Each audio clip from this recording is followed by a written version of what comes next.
Okay, getting into our first speaker of the day. Erik Carter is a graphic designer and art director running an independent practice space in New York City. He's previously worked as an art director at Google, developing communicative AR experiences, a senior designer at MTV, building on-air animation, an art director for the New York Times, and as a designer at the Office of Paul Sahre. Clients include The New Yorker, The New York Times, Verso Books, and New Directions. He is currently an adjunct professor at the School of Visual Arts and has taught at Pratt Institute and California College of the Arts. He writes about typography, color, capitalism, chaos in his newsletter, Design Harder.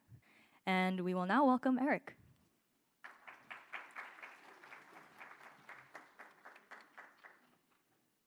Hello, how are you? Good. How are you? Good. Early morning. Good morning, everybody. Oh, nice.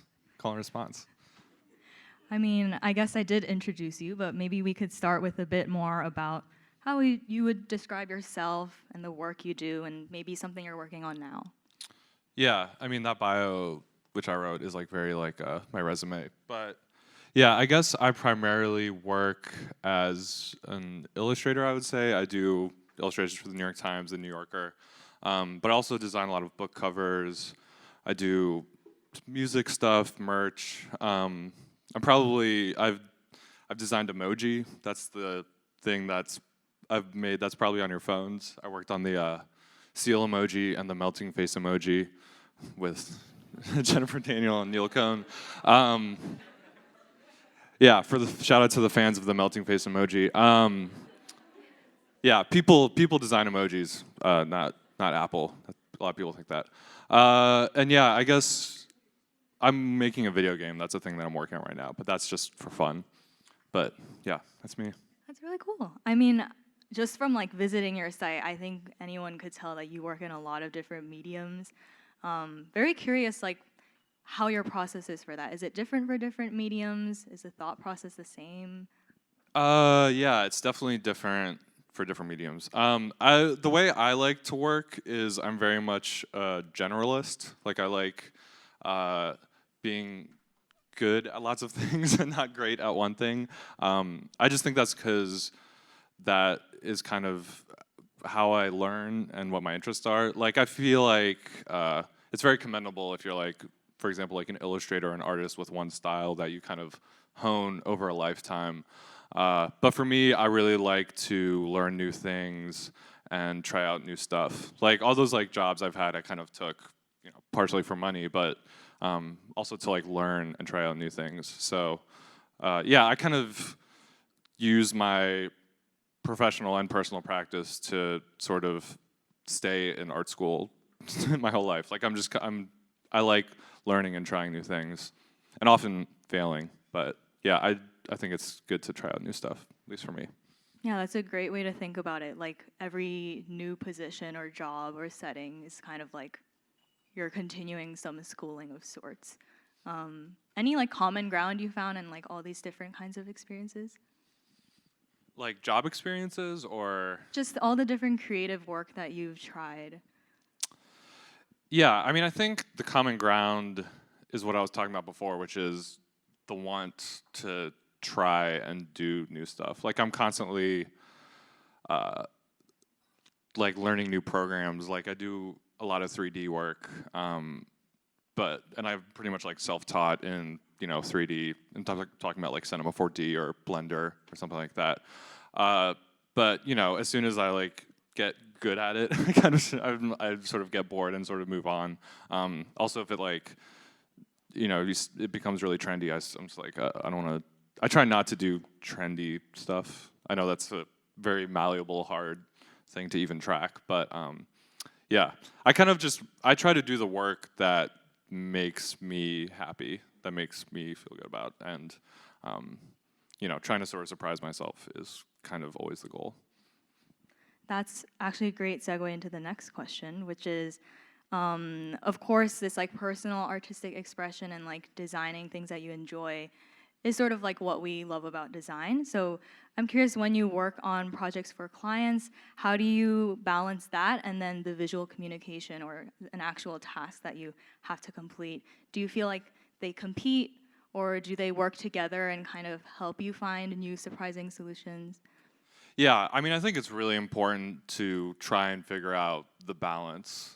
You know, it's still something that I'm honestly trying to figure out. Because I think, like, at a certain point in my career, especially like in my 20s, I was like, oh, this like illustration about tax reform for the New York Times is like my personal expression. And it's like, no, even though it's like I can do really cool work and I can like communicate something interesting, it's like not my identity. It's not like my personal expression. So I think with like my professional work, I do try to explore form and like beauty, and I try to communicate something. Oftentimes it's I'm not communicating my own message. It's, a a book cover for Tennessee Williams. Like I'm trying to like as complicated as that book is, I mean Tennessee Williams was not complicated, but like, I'm trying to sort of pull the ethos of that book and put it on a cover.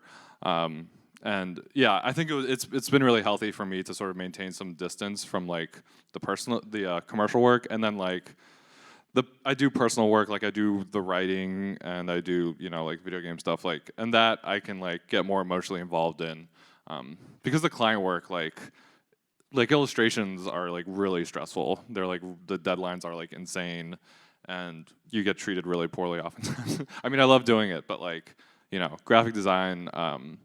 It's even though it's very fun and very creative, it can be very hard, especially mentally. Especially if you like work for yourself, where it's like, I'm just it's me. So you know what I mean? Yeah, kind of going into like maybe the difficulties of design.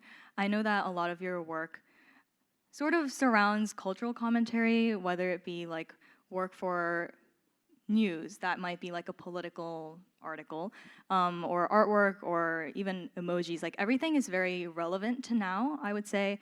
And of course, you've done writing like Typography, Color, Capitalism, Chaos, which I feel like could be a unique take. I feel like typography is not talked about as much. So I'm curious what you think about design and its role in sort of cultural discourse. Yeah, I mean, I think for me, it's been really. I mean, you kind of get hired based on your interests, so or like based on what you present in your portfolio. So I'm sort of. I know this sounds cheesy, but it's like I'm constantly reading things. Like as much as I have problems with the news, I do read the news all the time, and I do like working in journalism, despite the many caveats of that. So I think it really is important to be interested in culture and invested in culture. Like whatever it is that you're interested in and excited about, that will like kind of show in your work, and then people will hire you to do that, right? And I think it's, and if it's coming from a real place. So yeah, and I think, but design's really interesting because it's like, I think design really gives form to culture and really helps to disseminate culture. Like for example, you have a music, like an album, and I think the cover helps like capture what the album is and like communicate that to people and like sell it, right? So I feel like it kind of like lives alongside and in tandem of culture and helps to define it. That's how I kind of think about design. Yeah, it's hard because it's like it is culture, but it's not culture, right? And to answer the second part of your question, I think it's really important. I don't know, you maybe have another. I think you have a question about this later, but like I think it really is important to sort of write about design and give it that context, which is why I write the newsletter. I mean, I guess now that it's been mentioned, I would love to hear a bit about the newsletter and some of the topics that you talk about. Yeah, so it's funny because it's like I've written 3, which is not many, but they're pretty. I put a lot of work into these essays. Yeah, basically, yeah, like I mentioned, I think it's really important to think. It's important to think about your work, and it's important to provide context in your work, and it's important to consider where you are in society with your work.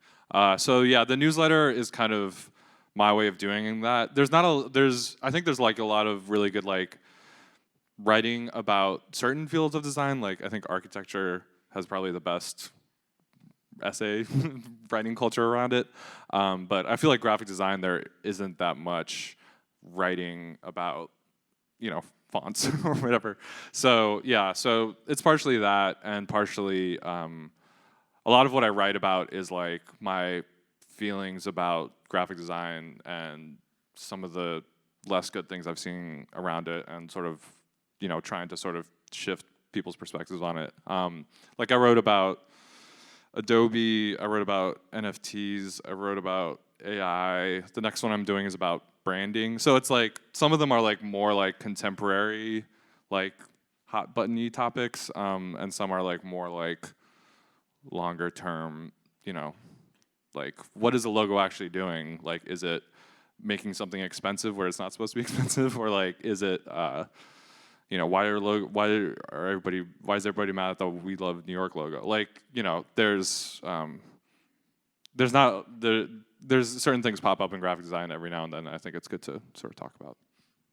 Yeah, I think you touched on it a bit earlier too, but I feel like a lot of what you talk about has to do with the idea that design is like a reflection of what goes on in culture, but also that it's sort of like a transformative force, and it kind of creates culture on its own. And how it's not isolated from like our context. And given that design is very embedded in culture, I know you also have talked about like recognizing sort of the history of design, and the aspects of design, how those act within that history. How might we understand the sometimes unintended consequences of design from not recognizing that context?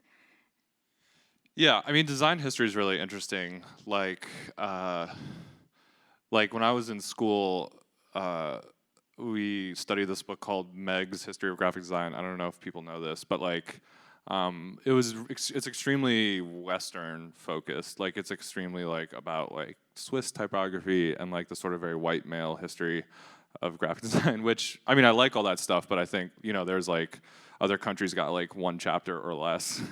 You know what I mean? And I think it took me a long time to, it's an obvious realization, but it's like there's so much good graphic design, not going on in Europe and America that's, just as valid, if not more valid. So I think, yeah, design history, I think, is in terms of what's out there, especially what I've been exposed to, isn't great, but I'm seeing a lot of people sort of decolonize it and do a better job about it. But I think it is really important to know and understand the history, and yeah, because I think like graphic design is very poorly defined. I think like the definition is often changing. Like Adobe, people weren't using Adobe 30 years ago. They were using like letterpress. You know what I mean? So it's like constantly shifting because of technology. But I think like the communicating with visual form is something that's existed since the dawn of humans. So yeah, I think it is really important to like understand your history, and I think especially for me when I was in undergrad, I studied a lot of people whose careers I liked who were older, and then I tried to rip them off with my life. Like I tried to be like, how can I like be this person? How can I like have my own design studio and like get clients that I like and still have some freedom. Like I tried to figure out what I wanted and then find like historical figures who I looked up to, because there's tons out there. But yeah.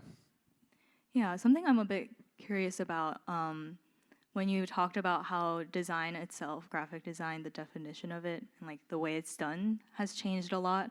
Do you feel like you have any thoughts on how graphic design has changed given how digital it is now? Yeah, I mean, I think it's changed a lot. I mean, I think because graphic design sort of went digital starting in the 80s, but really, really happening in the 90s, and especially now in the 2000s. I think it's been democratized a lot, which I think is really great. Like I think Adobe is really expensive, and it's still expensive, but like now there's like Canva. There's like, you can do graphic design on Instagram stories. You know what I mean? Like you can set type on Instagram. So there's like, it's way more readily available. And I think people, especially because of like Apple, I think people have more awareness of good design and what graphic design is. Like, 20, 30 years ago, you tell people a graphic designer, they wouldn't know what you're talking about. Now they might know what it is, but they might still be confused, So I think that's really great. I mean, I think the bad things are, in line with a lot of the consequences of tech, which is, everything's faster.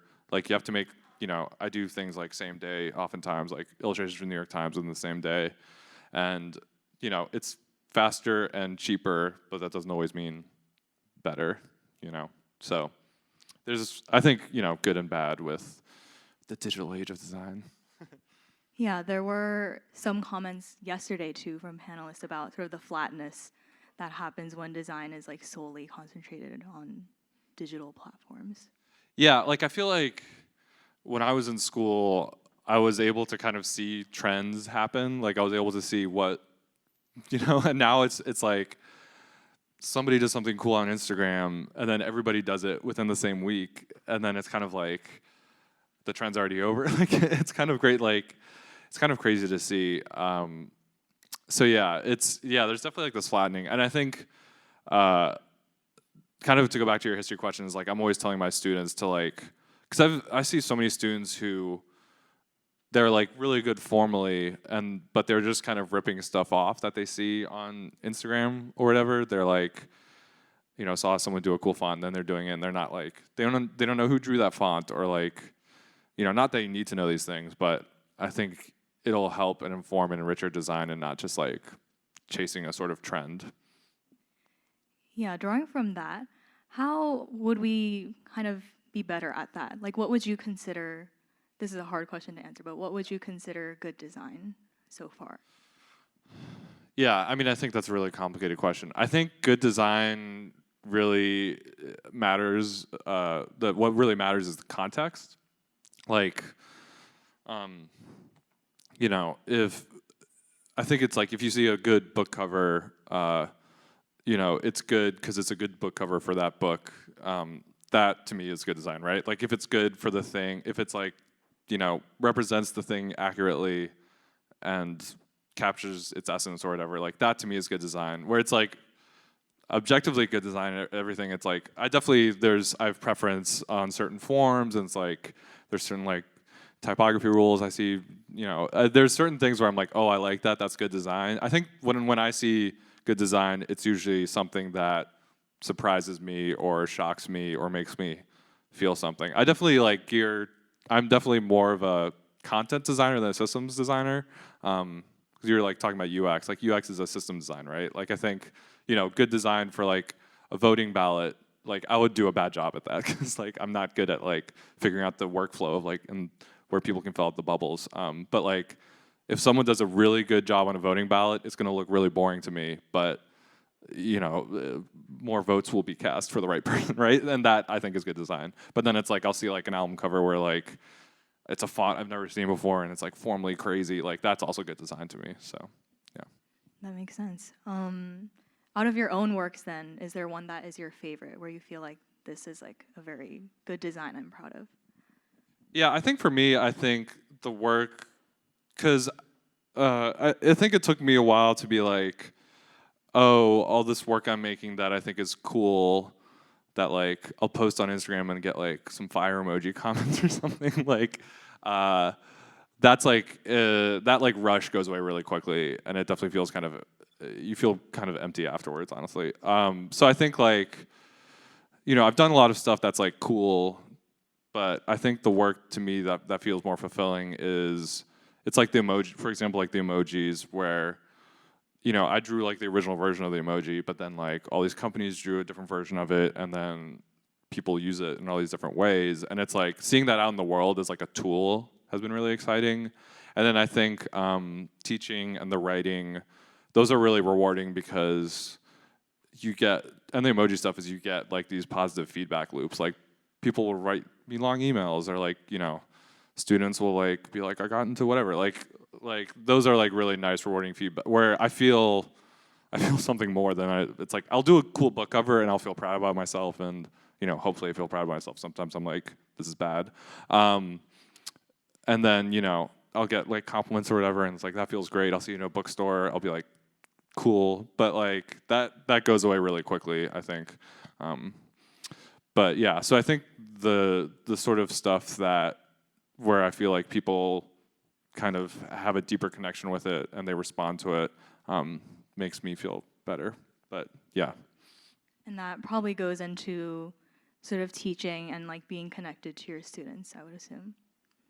Yeah, definitely. Yeah, I mean, I think I really like teaching. I mean, it's honestly really draining and a lot of work, and it doesn't pay well. But I think it, you know, I'm saying that with a lot of privilege here, but yeah, it is super rewarding because I think like, because I teach undergrad students, and you're all undergrad, I believe, and yeah, I think like I only care about students' opinions.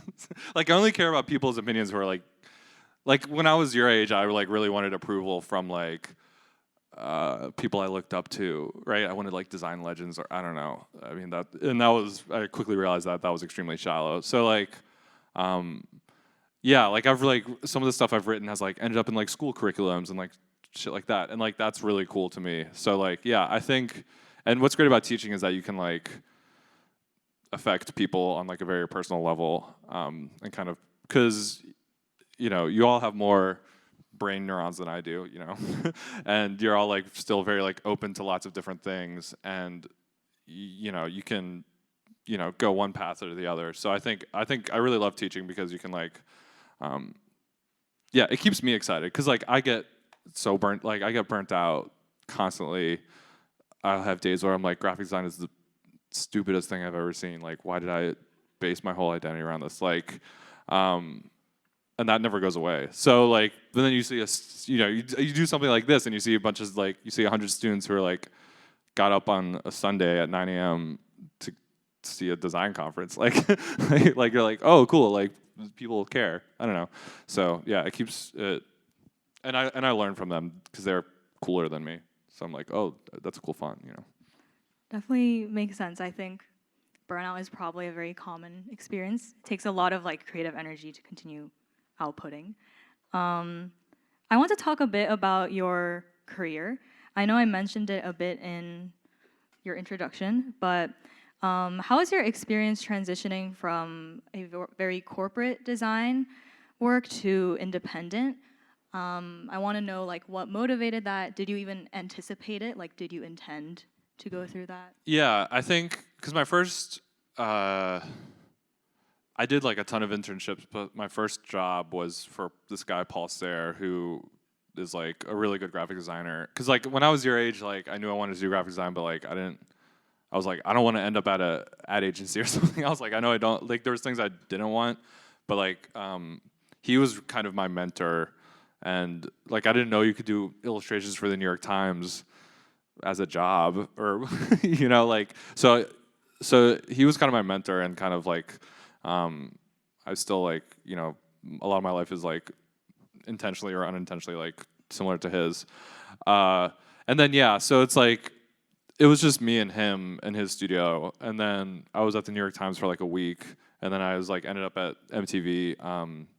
I like left the New York Times to go to MTV, which was a whole thing, and yeah, and like that was like very corporate, but also very free. Like I worked for this guy Richard Turley, who did Bloomberg Business Week covers, among other things. He's like also mentored like Tracy Ma and like a lot of really good people, and that was like corporate, but like they're like we're giving you a bunch of money to like do weird shit. And then so yeah, I did that, and then I left, and then I did my own thing, and then I ended up at Google. And I think I ended up at Google because I wanted to leave New York, and they're like, we'll pay for you to leave New York, and we'll give you a ton of money to work at Google. But yeah, what happened at MTV and what happened at Google were both pretty similar things, which was they hired a bunch of what they thought were like cool people, and then when they were like, this isn't translating to better business, because it's obviously a cool font's not going to like make your product better, or you know, it's not going to save. We put like music videos back on MTV, and it was like the lowest rated week in MTV's history, you know. So it's like yeah, so I mean I like working for myself. It's hard because like you're your own boss and like you're your own enemy. But then like at a corporation, it's like you're in fucking meetings all day, and your boss might hate you. You know, so I think, yeah, I think it's really good to have a job when you graduate because you can learn, and you can learn from other people who are smarter than you. I like working for myself. I don't recommend it for everybody, but like, you know, having a corporate job is really good to learn and meet people. And then the only reason I can do what I'm doing now is because I worked for Google, which gave me a safety net. Like if I don't have work for 3 months, I'm fine because I, you know, made a bunch of money like 5 years ago. You know, so like, yeah, it gives me some peace of mind. Because like I make half now of what I made at Google, but I'm happier. I'm like a much happier person. So there's a bit of a trade-off and like Yeah. preparing for that. What kind of went into beginning being independent then? I mean, I always wanted to do it. Like, it was, I always maintained a sort of freelance career, even at like MTV and at Google. Like, I did a lot less freelance work. Like, that was like always my backup plan. It's like, oh, I can just go back to working for myself. And yeah, and now I'm still doing it. Yeah, I mean, there's definitely days where I mean, even like last week, I like woke up, I was like, should I get a fucking job? Like, I have no security. Like, if I need a house, if I buy a house, like I can put a down payment on, but it's like if I have a kid, like I'm fucked. Like, you know, so like, sorry, I'm cussing. You're fine. You know, so it's like there are trade-offs. Like there's like I can go on vacation whenever I want, but then it's like I might get an email while I'm on vacation that's like, we want to give you $10,000, and then you get the email back like, I'm on vacation, and then it's like you lose $10,000. You know, so it's like, yeah, there's definitely a trade-off. Yeah, I think just running with sort of the more, I guess, honest conversations about careers. Anything different that you would have done from when you first started? I don't think so because yeah, like I mentioned, I worked for Paul Sahre, but before that, I did 7 internships, which was stupid. But I didn't love school. Like I went to Parsons, which is a good school, but you know the reality was a lot different, a little different than because they were the only art school that I applied to and then got into, and I was like, I should just do this. And yeah, so I had some really great teachers there that changed my life, but I did 7 internships, and some of them were good, some of them were bad. They were like learning experiences because I was like, I don't want to do this, right? And working for Paul was the first time I was like, oh, I could do this. Like this is like the first time I'm like, I feel like happy, and this is like, I feel like, he's like, telling me all my designs are bad, but I'm getting better. You know what I mean? Like shit like that. Like my name's ending up on things in the New York Times. Like I'm like learning. Like I learned way more after school. So yeah, I think what I would change is like I feel like I was cocky. Like I was a little too cocky. I thought I was like hot shit, but I wasn't. I was really bad. Like I was bad. And I'm still learning. I'm learning every day. But I think yeah, the main thing would be like probably an ego check. Because I see a lot of students who are like, they're really good, but like they would be better if they weren't cocky. You know what I mean? I'm like you're good, but like if your mind was still open to like better things, you would be great, right? Yeah. So yeah. Yeah, this was mentioned yesterday too, actually. Just like learning to have some humility, I guess, and then that allows you to learn more design. Yeah. Yeah, it's like less about, it is about like being a better person, but like it's also like you could be a better designer if you like were more open to, other people's, because it's like with Paul, it's like I really respected his opinion. I was like, the power dynamic is clear, like he is better than me, I think. So like if he says something's bad, I agree. But yeah, wish I did more of that. I guess another thing is talking about enjoyment, and you said that was the first time you realized like, oh, like I really like this, I could do this for a job. But you also mentioned the burnout that occurs, and I also touched on like how can you keep continuing to output creativity without sort of becoming exhausted, I guess. Yeah, it's something I am still learning, because like I do, because it's funny because like I'm like, oh, I'm not doing enough work, but then like I'm posting new stuff like 2 or 3 times a week on Instagram, and people are like, you do so much work. Like, so yeah, I mean, I think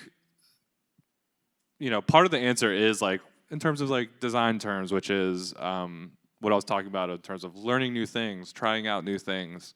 Trying out like, I was like, what would it be like if I worked for Google? And then I'd be like, oh, it's weird. It's weird being in the Bay Area with tech bros. So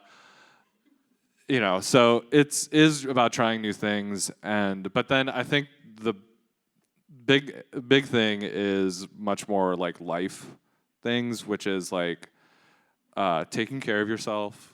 Like exercise, diet. Like I don't drink as much. Taking breaks, saying no. Like these are like really like basic things that people tell you all the time. But it's like, there's like sometimes where I'm like, I don't have the energy to do this. Like I have to say, there's, when I'm really busy, I have to say no to people, and it took me a while to not feel guilty or bad about that because I'm like, they'll hire you again. They don't like, they think it's cool because you're busy, probably. Like, it's fine. Like, but yeah, really taking care of yourself, especially like students. Like when I was your age, I had so much energy, so much more energy, just physically, and pulling all-nighters all the time is not actually cool. Like, like I think it's like, there's this like, it's really romanticized, and I think it's good to like have energy and go really hard and like try and be the best, or not be the best, but like try and do your best job at this thing, and like, but also like that could all go away if you're just like completely like exhausted and burnt out, and like yeah. So it's something I still struggle with now, but yeah, I think a lot of it comes down to like human things about taking care of yourself. So taking a step back sometimes. Yeah. And that like, I guess, protects your creative energy. Yeah, because it's like, I used to like work, like I used to like, like have like at MTV or something, I would work 5 days, and it was like fucking hard because we would have to like, we'd come in and they'd be like, Justin Bieber has a new haircut, and then we'd have to make 3 animations about Justin Bieber having a new haircut. And then it would be on TV. It would be on TV like that afternoon. Like it would literally, and then I would like go home and then do an illustration for the New York Times. And then I would like go to my studio on weekends. And it was like, it took me a really long time to realize that like, I mean, maybe now I'm like better and faster, but like, if I take the weekends off, if I take nights off, like I have more energy during the day and I get more work done. I get the same amount, or if not more work done. Because it's like, if I'm just exhausted all the time, I'm just like distracted and like, working really slow. So I think it's, yeah. I know that's like a corny life thing, but I think it is really important to take breaks and take care of yourself. I would definitely agree, and we can all work on that. But going back a bit to some of the, I guess, heavier topics you've talked about and how that might apply to us. I know that you talk about the ethics of design and design within capitalism. Maybe you could talk a bit about that and how we as young people now can balance those considerations. Yeah, I mean, I think that's also a really tough question. Because I think if you think about these things, especially, I mean, you're younger, so it's like if you think about these things too much, you can sort of like lose your mind, where you're like, why am I even worrying about a font color if like Manhattan's going to be underwater in 30 years? Like it's you can kind of drive yourself crazy. So I think it's really important to kind of start small and start with yourself in terms of like, what kind of career do I want? Like, how do I, if I work for a company, what is that company actually doing? Like, like Nike's really cool. Like, and I've done stuff for Nike, but it's like, their factories, that's like, fast fashion is not good. So like, Yeah, I mean, I think your generation is definitely just as much, if not more, politically minded than mine was. So, yeah, I think it's important to kind of start with you and your career and then your community, and yeah, really focus on your community and how you can sort of enact change that way. And then yeah, because like all of my problems, like I love doing graphic design. Like I like sitting in front of a computer and like making stuff. Like all my stress comes from like emails and clients and like, you know, invoices and like, you know, am I gonna make my rent? Like all this shit. So it's like, you know, I try to do the writing. I do the writing stuff. I do stuff like this. I try my best, but like, you know, dismantling capitalism is a problem that's much bigger than me. You know, I'm trying a little bit. And then you also mentioned earlier how it shines through if you have your own passions within design, things you care about. How can we maybe develop that own individual sense of design as we like navigate clients or work or getting a career? Yeah, I think again it comes down to balance, because like I tried to figure out a job where I had some agency. Like when I get hired by like someone like the Atlantic or the New York Times, they like ask me, they're like, here's an article, come up with ideas. And it's like I come up with my own ideas and I send it to them. And then like my point of view is sort of respected. Which, you know, is something, you know, I tried to like set up my career that way where it's like, you know, I mean, I have control issues, maybe it's part of that. But I think, yeah, it's important to, you hear this a lot as well, it's important to like keep up your own interests and like have interest out of design. And then I think it's important, like if you're at your job and you feel like, you know, you don't feel respected, you're not doing the kind of work you want to do, it's like, you know, in your own free time, you know, with self-care, you know, do the kind of work you want to do, like share that work, try and like make that your thing instead of the job you're unhappy at. And then, you know, maybe that balance will be reset. But yeah, it's really about, because it's like, you know, graphic design, it's like typically I'm not making something for myself, I'm making something for someone else. So, you know, that's also part of it, like, you know, so just understanding that, I think. Yeah. I do want to get in some attendee questions, but any last advice or something you would want attendees to take away? I don't have a good tagline. I guess, you know, design harder. Yeah, I think, yeah, like I said earlier, you know, I know this is probably really, like, all my students are seniors and they're all graduating and they're all like freaked out. They're all freaked out because they can't find a job. They're all freaked out because the world is ending. They're all freaked out. Like, it's gonna be fine. You're gonna be fine. Like, I felt all those things. I still feel all those things. It'll work out. And also, like, you're the future. Just, you know, yeah, graphic design. There we go. Thank you. So we will take some questions. If you could go to the Slido and submit questions, then we'll have them called out. Yeah, so I can read off some of the Slido questions we got in the chat. The first one was, what is your design process and how do you get through creative blocks? I think my process really depends on the job. But yeah, typically, like an illustration or a book cover or something, you know, I typically have to read something. So it's like an article or a book, or like, you know, it's a music thing, I listen to it. So I like do the research. And then I make a lot of stuff. If it's an article, I'll like sketch by hand. Yeah, I think it's really important. It's sort of the most exciting part of the process where it's like, it can be anything. So I think just like making a bunch of stuff or like thinking a bunch, and then I either send 3 things to an art director or whatever, and then they pick one and it gets refined or refined or refined. Yeah, it's different for everything, but the general process is research, have fun and explore form, and then refine it and hope that it still looks good at the end. Totally, totally. And then another question to follow that was about the creative blocks. So Yeah. when designing and apparently, these iterations aren't working out, how do you deal with that? Yeah, I mean, I think, especially if it's that first stage where you're just making a bunch of stuff, I think I see this a lot with students, and I did it a lot in my early career where I would try to make one thing better and better and better. But I think it's to sort of, and I feel like that's where you get blocked because you're like, oh, if I just push this over half an inch, it'll look good. And it's like, no, the whole thing is probably just looks bad. You probably just need to start over. So I think trying new things, just throwing stuff out and trying it.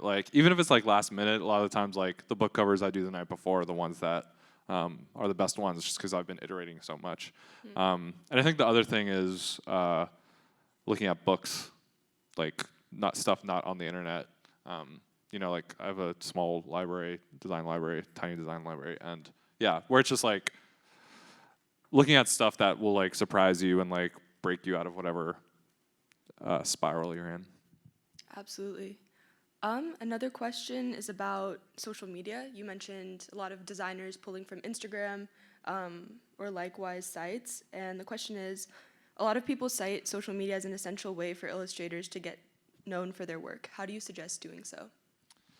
Yeah, so social media, I knew, social media has been very good for my career in terms of getting recognition and meeting people. But I will say social media has probably had a net negative effect on me and society. So I think I've always treated social media, because before, when I was in school, Instagram really wasn't a thing.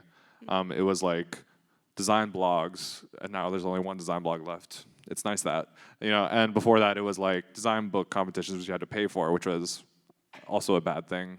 No disrespect to any design competitions if they're here.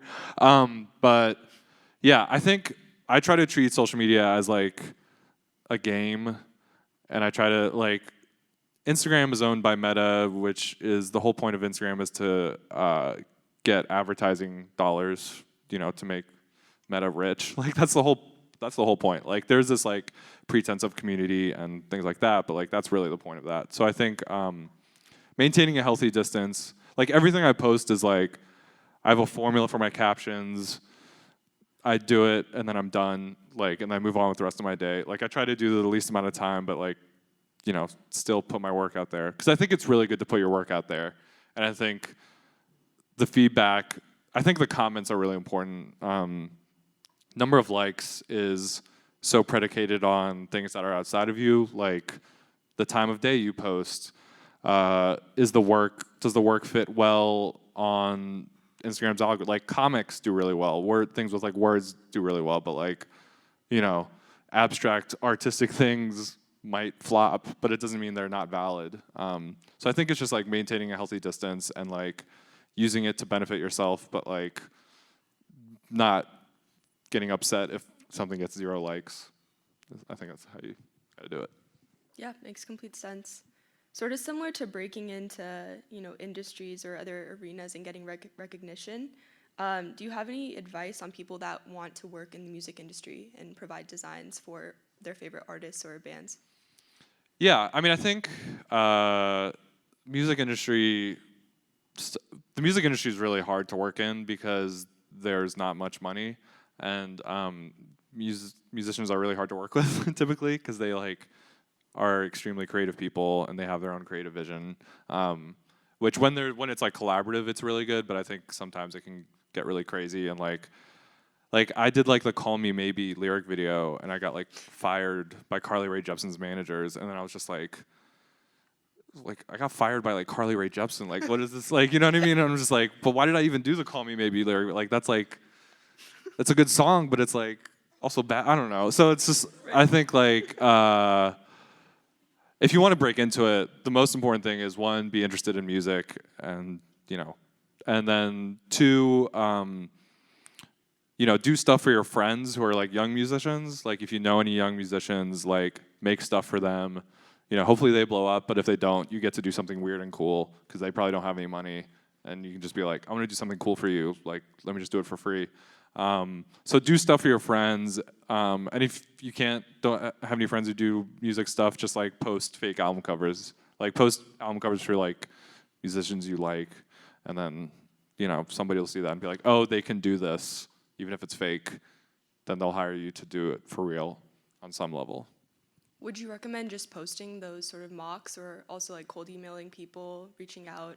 Yeah, and I think cold calling is really good too. Yeah, I mean, I think especially like cold calling people you like, especially who are like, if it's music, like people who aren't famous but who like you really respect. Yeah, because there's been instances where it's like I've done that, or I wish I did that, and then they'll, like I emailed like Lil B a long time ago, and I did like a flyer for Lil B, which this is like 10 years ago or something. But you know what I mean? So it's like I was like, oh, cool, like I do, So it's like, yeah, I think it's really good to cold calling is good. I tell my students to cold call all the time, but like do it in a respectful way. Don't be weird. If they don't respond, that's totally fine. So yeah, I think cold calling is also a good thing. Okay. Let's see. No, I really appreciate the wide breadth of your portfolio, from Carly Rae Jepsen to Lil B to Google emojis. Really incredible. And you touch so many different arenas of design. What is one critique out of any of these projects that has really changed the way that you approach design in your process? Yeah, I don't know one critique. I mean, I think there's been like a few times where like people have gotten like really mad at me or something, or like people have gotten like really, and like at the time I was like hurt or whatever.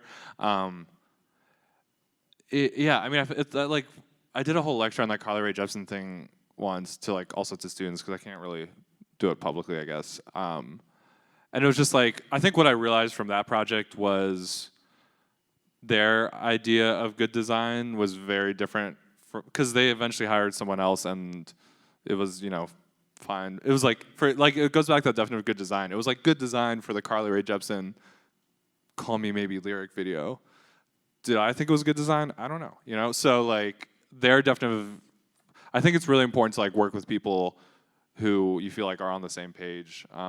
Because that was just another good reminder of like, oh, what they think is good is not what I think is good, and even though we're going separate ways, like that's fine, because we just had different experiences and taste levels. So Makes sense. Design is incredibly subjective, and I'm sure that's sometimes really hard to navigate.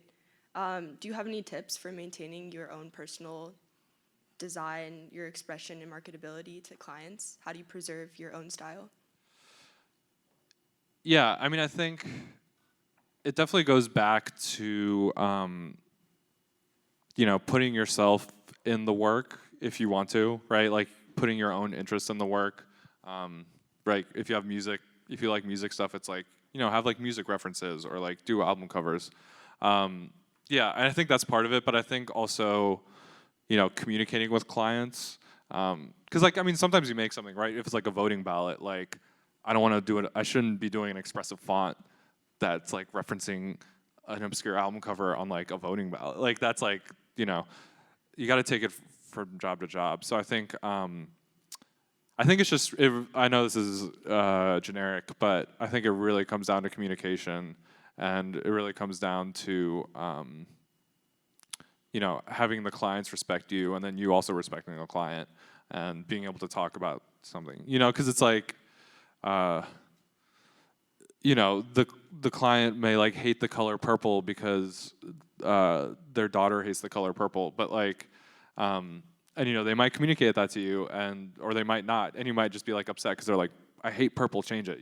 So it's like, it's really all about like, because the better you are at communicating, the better work the work is going to be, and that's also been a process for me, because it's like, I started doing this because I liked sitting in front of a computer by myself, pushing stuff around. Like I didn't get into it to like do lectures, for example, even though I enjoy doing this now. But it's like, yeah, it's really the communication thing is something that's like almost more of like a people skills thing than like being a good graphic designer.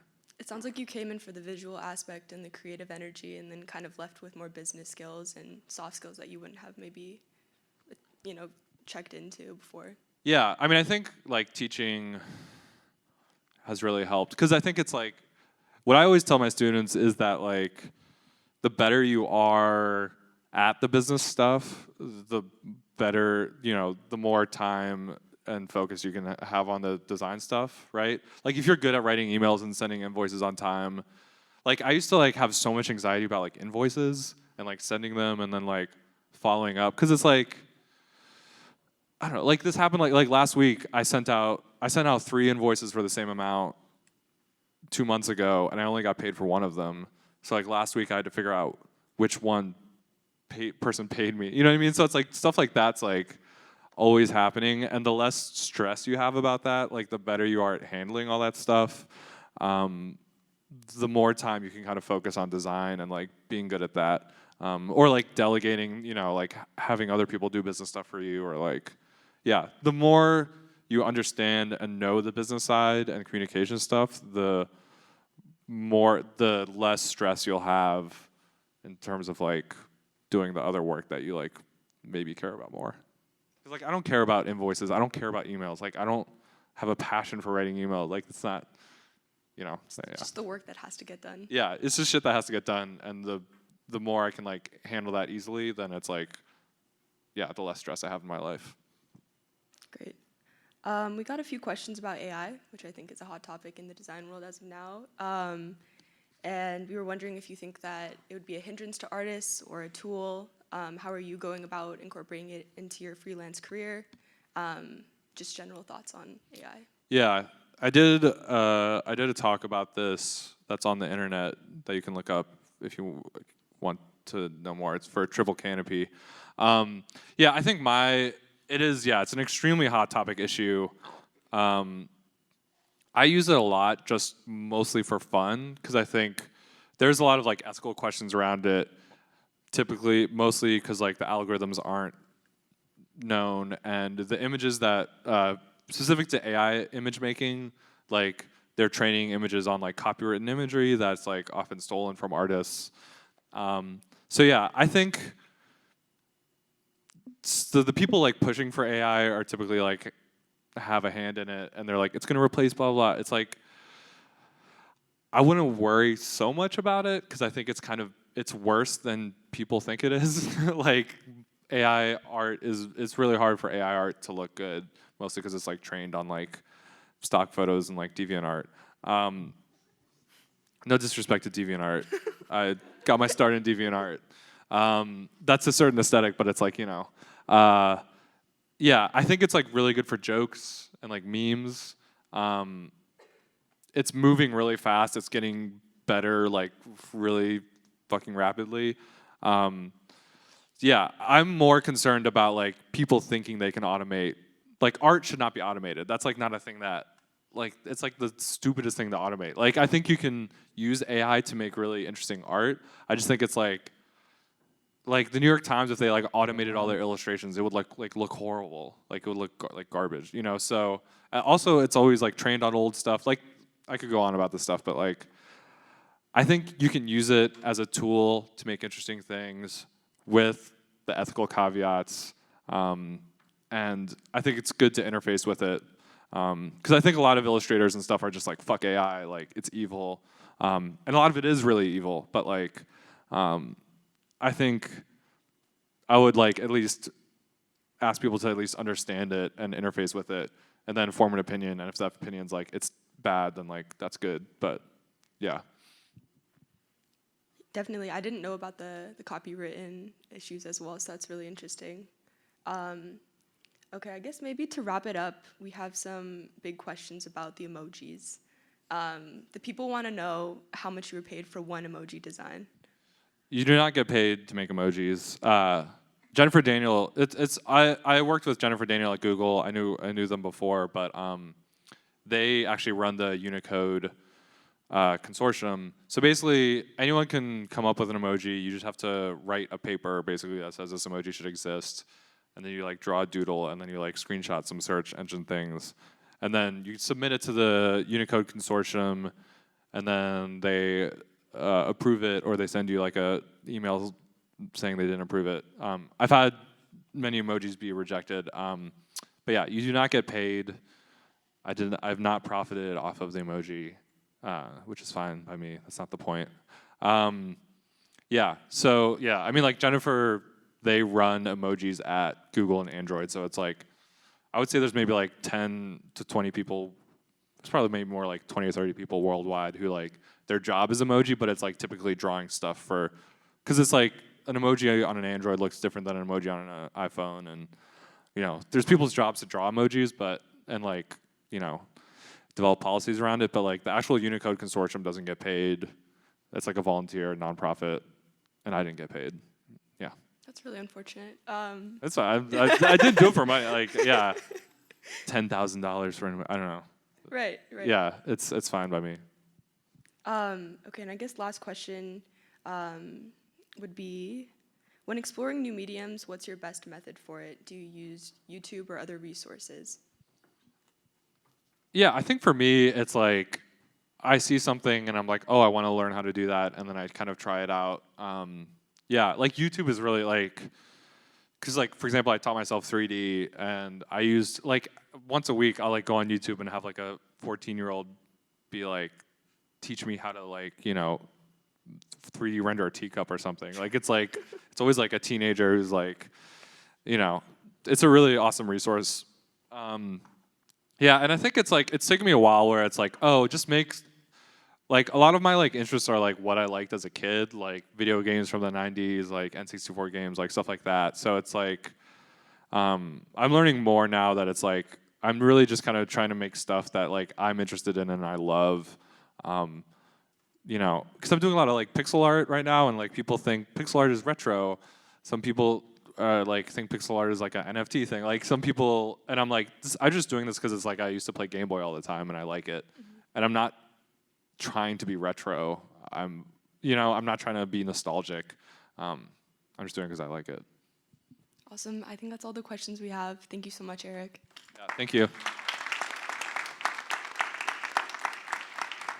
I think that was a lot of career advice, some honest advice as well about how it is to have a design career, and also some good discussion about like the ethics of design, that we need to consider some more of the context when we learn about design. And I'm sure that, I mean, I did too, but I'm sure all the attendees learned a lot, and we really appreciated your time. Yeah, thank you so much. Appreciate it. Thank you.